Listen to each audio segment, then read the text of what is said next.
কেসটা হচ্ছে মধুর, তো এনকোয়ারি হচ্ছে আমি শুনছি, ওকে নাকি ইডি 2-3 বার ডেকেছে।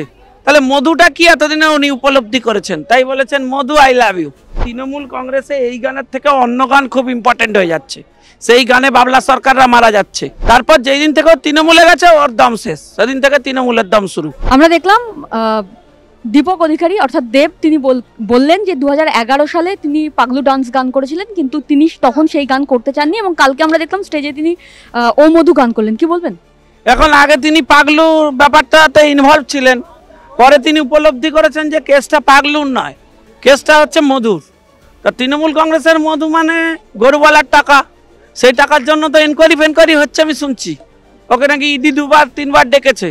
তাহলে মধুটা কি এতদিনে উনি উপলব্ধি করেছেন, তাই বলেছেন মধু আই লাভ ইউ।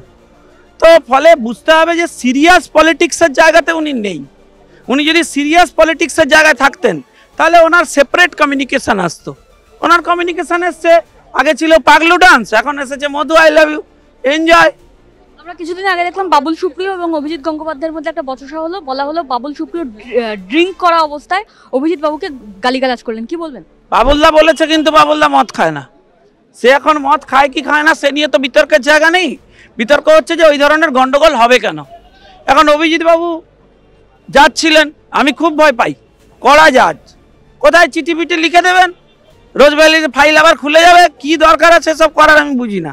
গাড়ি চালাচ্ছেন, বাঁশি বাজাচ্ছেন, যদি বাজাতেন একটু মনে হয় যে বেশি বাজিয়ে ফেলেছেন, আপনি মন্ত্রীমশাই আপনি ব্যবস্থা নিতেন অন্যভাবে, তার পদ্ধতি ছিল।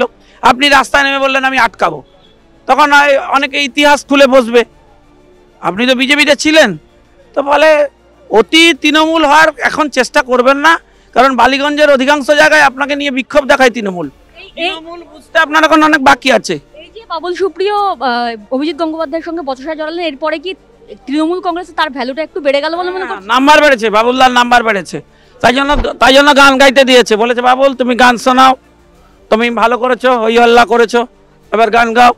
কিন্তু উনি বুঝতে পারছেন না তৃণমূল কংগ্রেসে এই গানের থেকে অন্য গান খুব ইম্পর্টেন্ট হয়ে যাচ্ছে, সেই গানে বাবলা সরকাররা মারা যাচ্ছে। ফলে ওনাকে বুঝতে হবে উনি এইসব গান গাওয়ায় যত ব্যস্ত থাকবেন ততই ভালো। বেশি অন্য গানে ব্যস্ত হয়ে পড়লে কোথায় গুলি কোন দিকে কে চালিয়ে দেবে আমি খুবই চিন্তিত। আমি তো বাবুল্লাকে খুব ভালোবাসি, ওর গান আমি খুবই শুনতে ভালোবাসি। একটু আগে আপনি বালিগঞ্জের কথা বলছিলেন, বালিগঞ্জের লোক তাকে মানতে চাইছে না, কেন মানতে চাইছে না বলে মনে করছেন? তৃণমূল কংগ্রেস যাকে বলবে সেই ওখানে এমএলএ হবে, নিজের দমে এমএলএ হয় নাকি? ও বিজেপিতে যখন এমপি হয়েছিল তখন ও নিজের দমে এমপি হয়েছিল, তারপর যেই দিন থেকে তৃণমূলে গেছে ওর দম শেষ, সেদিন থেকে তৃণমূলের দম শুরু। আমরা দেখলাম মুখ্যমন্ত্রী মমতা বন্দ্যোপাধ্যায় বলেছিলেন যারা লক্ষ্মীর ভান্ডার পান তাদের কোনো রকম কোনো অসুবিধার বিষয় নেই, তাদের চিন্তার বিষয় নেই, কারণ তারা পরবর্তীকালে বিধবা ভাতাও পাবেন। আমরা দেখতে পাচ্ছি একজন সধবা মহিলা বিধবা ভাতা পাচ্ছে, সে ভয়ঙ্কর অবস্থা। আমি তো মাননীয় সাধারণ সম্পাদক তৃণমূল কংগ্রেস মাননীয় অভিষেক বন্দ্যোপাধ্যায়কে ধন্যবাদ জানাতে চাই, কারণ তিনি প্রমাণ করেছেন রাজ্যের স্বাস্থ্যমন্ত্রী এবং মুখ্যমন্ত্রী স্বাস্থ্য পরিষেবা দিতে সম্পূর্ণ ব্যর্থ। দেখছেন না, তিনি রাজ্যের স্বাস্থ্য পরিষেবার উপর কোনো ভরসাই রাখছেন না। তিনি বলছেন ভাই আমার লোকেদের আমি পরিষেবা দেব, সব লোক হসপিটালে গিয়ে পরিষেবা পাচ্ছে না, তারা ডিরেক্ট ডায়মন্ড হারবার চলে যাচ্ছে। তাহলে ভাবুন, ঘর থেকেই যখন এই বিদ্রোহ উঠছে তখন মেনে নিতে হবে ফ্যাক্টটা, হয় এটা মানুন, আর তা না হলে জেনারেল সেক্রেটারি এগেন্সটে ব্যবস্থা নিয়ে প্রমাণ করুন যে এটা ঠিক না, সরকারি কাজ করে। কুণাল ঘোষ নেতাজির সঙ্গে মুখ্যমন্ত্রীকে গুলিয়ে ফেললেন, কি বলবেন? কুণাল ঘোষ কিচ্ছু গোলান না, উনি যা করেন খুব ভেবে চিন্তেই করেন। এক সময় তাহলে কি উনি গুলিয়ে ফেলেছিলেন সুদীপ্ত রায়ের সাথে মুখ্যমন্ত্রীর নাম ব্যবহার করে? আপনি কি মনে করেন গুলিয়ে ফেলেছিলেন তখন?